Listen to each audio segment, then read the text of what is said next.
കേരളത്തിൽ സാധാരണക്കാരുടെ പ്രത്യേകിച്ച് പാവങ്ങളുടെ സൗജന്യ ചികിത്സ മുടങ്ങിക്കിടക്കുകയാണ്. പ്രത്യേകിച്ച് കാരുണ്യ സൗജന്യ ചികിത്സാ പദ്ധതി മുടങ്ങിയിട്ട് കുറെ കാലമായി. ഇപ്പോൾ വളരെ പ്രയാസപ്പെട്ടാണ് പലയിടത്തും പല ആശുപത്രികളും നടത്തിക്കൊണ്ടു പോകുന്നത്. എന്നാൽ ഇപ്പോൾ മുഖ്യമന്ത്രിയുടെയും മന്ത്രിമാരുടെയും ചികിത്സാ ചെലവ് ഏകദേശം 1.5 കോടിയിലധികം രൂപ മുടക്കി എന്ന ഒരു വിവരമാണ്, കണക്കുകളാണ് പുറത്തു വരുന്നത്. അപ്പോൾ നമ്മുടെ സാധാരണക്കാരനായ പാവപ്പെട്ടവർക്ക് കാരുണ്യ പദ്ധതി പോലും അതിന് പോലും പൈസ കണ്ടെത്താൻ കഴിയാതെ അത്തരത്തിലുള്ള പദ്ധതികൾ മുടങ്ങിക്കിടക്കുമ്പോൾ, പ്രത്യേകിച്ച് ഇന്ന് ഒരു പ്രധാന പത്രത്തിൽ വാർത്ത വന്നിട്ടുണ്ട്.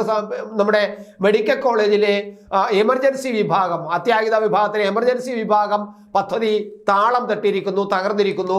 അവിടെ ആവശ്യത്തിന് മരുന്നില്ല, ആവശ്യത്തിന് ജീവനക്കാരില്ല. അങ്ങനെ സാധാരണക്കാരനെ ആശ്രയമായ തിരുവനന്തപുരം മെഡിക്കൽ കോളേജിലെ എമർജൻസി മെഡിക്കൽ സംവിധാനം മുഴുവനും തകർന്നിരിക്കുന്നു എന്ന വാർത്തയും ഇന്ന് നമ്മുടെ ഒരു പ്രധാനപ്പെട്ട പത്രത്തിൽ വന്നിട്ടുണ്ട്.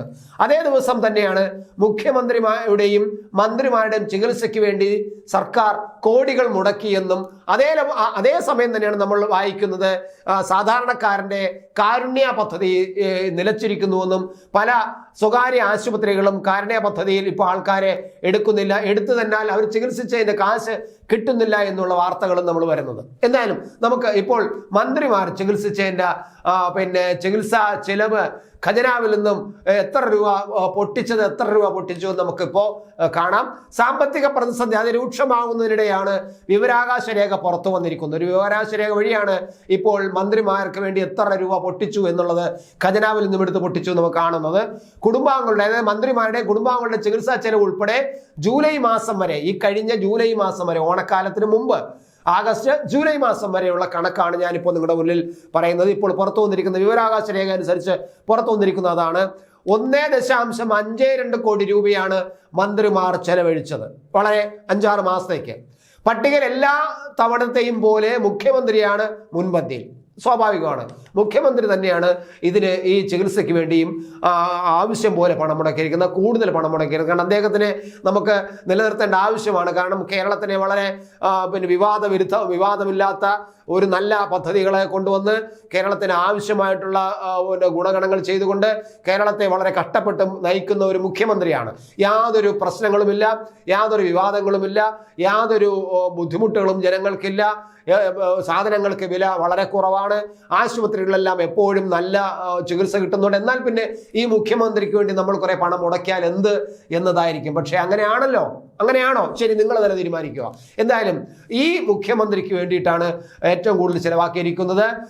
ഏകദേശം 77.4 ലക്ഷം രൂപയാണ് മുഖ്യമന്ത്രിയുടെ ചികിത്സയ്ക്ക് വേണ്ടിയിട്ട് ചിലവഴിച്ചിരിക്കുന്നത്. മുഖ്യമന്ത്രി ചികിത്സയുടെ പേരും പറഞ്ഞ് ഇത്രയും കാശ് കൈപ്പറ്റിയിട്ടുണ്ട്. ഇനി ചികിത്സിച്ചിട്ടാണോ എന്നറിയില്ല. പക്ഷേ ചികിത്സയുടെ പേര് പറഞ്ഞ് മുഖ്യമന്ത്രിയുടെ ഓഫീസിൽ നിന്ന് മുഖ്യമന്ത്രിക്ക് വേണ്ടിയിട്ട് 77,04,000 രൂപ കൈപ്പറ്റിയിട്ടുണ്ട്. മറ്റു മന്ത്രിമാർ കെ കൃഷ്ണൻകുട്ടിയാണ് കൂടുതൽ തുക കൈപ്പറ്റിയത്. 30,59,000 രൂപ. 30,59,000 രൂപ കെ കൃഷ്ണൻകുട്ടി കൈപ്പറ്റിയിട്ടുണ്ട്. മന്ത്രിമാരെ കൂടാതെ പ്രതിപക്ഷ നേതാവ് വി ഡി സതീശൻ 1,34,000 രൂപ കൈപ്പറ്റിയിട്ടുണ്ട്. Chief whip doctor N Jayaraj 16,100 രൂപയും ചികിത്സാ ചെലവിൽ കൈപ്പറ്റിയിട്ടുണ്ടെന്നാണ് വിവരങ്ങൾ വരുന്ന നമ്മുടെ കണക്ക് അനുസരിച്ച് വരുന്നത്. വിവരാകാശ നിയമം അനുസരിച്ച് വി ശിവൻകുട്ടി 13,29,235 രൂപ.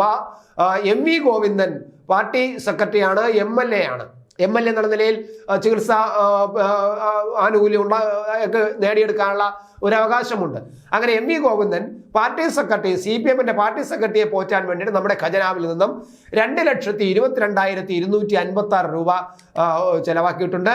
കെ രാധാകൃഷ്ണൻ മുമ്പ് മന്ത്രിയായിരുന്നു, ഇപ്പോൾ MP ആയിട്ട് പോയ ആളാണ്. അദ്ദേഹം മന്ത്രിയായി ഇരിക്കുന്ന കാലം വരെ 99,129 രൂപ അദ്ദേഹം ചികിത്സയ്ക്ക് വേണ്ടി വിനിയോഗിച്ചിട്ടുണ്ട്. പെണ്ണുപോലും കെട്ടാത്ത മനുഷ്യനാണ്. പക്ഷെ അദ്ദേഹം 99,129 രൂപ കൈപ്പറ്റിയിട്ടുണ്ട്. ആർ ബിന്ദു 3,01,905 രൂപ കൈപ്പറ്റിയിട്ടുണ്ട്. വി അബ്ദുൾ റഹ്മാൻ 2,87,920 രൂപ കൈപ്പറ്റിയിട്ടുണ്ട്. MP രാജേഷ് മന്ത്രി 2,45,883 രൂപ. ഇങ്ങനെയാണ് മറ്റു മന്ത്രിമാരുടെ ചികിത്സാ ഇനത്തിൽ കൈപ്പറ്റിയിരുന്നത്. കഴിഞ്ഞ വർഷം ആരോഗ്യ പരിപാലനത്തിനായി 92.58 ലക്ഷം രൂപയായിരുന്നു ചെലവാക്കിയത്. ഇതിൽ 68 ലക്ഷം രൂപയും ചെലവായത് അന്ന് മുഖ്യമന്ത്രിയായിരുന്നു. ഇന്ന് അത് കഴിഞ്ഞ വർഷം 98 ലക്ഷത്തോളമാണെങ്കിൽ അതിൽ 68 ലക്ഷം മുഖ്യമന്ത്രിയാണെങ്കിൽ ഇപ്പോൾ ഇതാ മുഖ്യമന്ത്രി ഏറ്റവും കൂടുതൽ 1,52 ലക്ഷത്തിലധികം രൂപ ഇപ്പോൾ ചെലവാക്കിയിരിക്കുന്നു. അതിലും മുൻപന്തിയിൽ മുഖ്യമന്ത്രി തന്നെ. കൊള്ളാം അല്ലെ? എന്തായാലും നമ്മുടെ കാരുണ്യ പദ്ധതിയും നമ്മുടെ ചികിത്സാ പദ്ധതിയും തകർന്നാലെന്ത്, മന്ത്രിമാരുടെ ചികിത്സകളെല്ലാം നടക്കുന്നുണ്ടല്ലോ, മതി.